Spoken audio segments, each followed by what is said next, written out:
दोबारा सब छौड़ा छियै अबहरा मजा ले खरा खरा सब छियै छौड़ा अबहरा मजा ले खरा खरा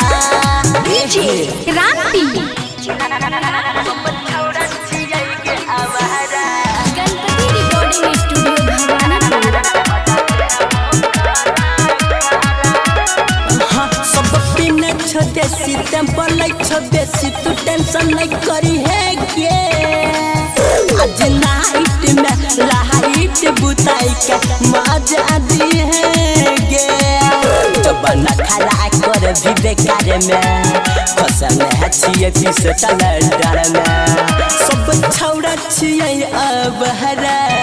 मजा ले खरा खरा सब छौड़ा छिए अब हरा मजा ले के खरा खरा डीजे क्रांति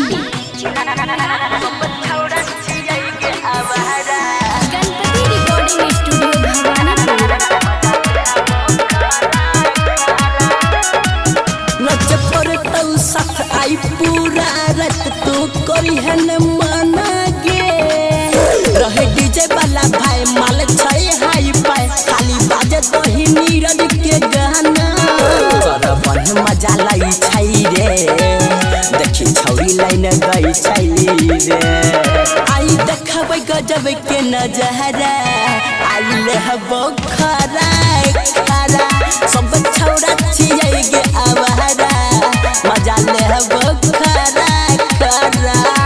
कहाँ भागली बोल मिक्स बाय अजय स्टार।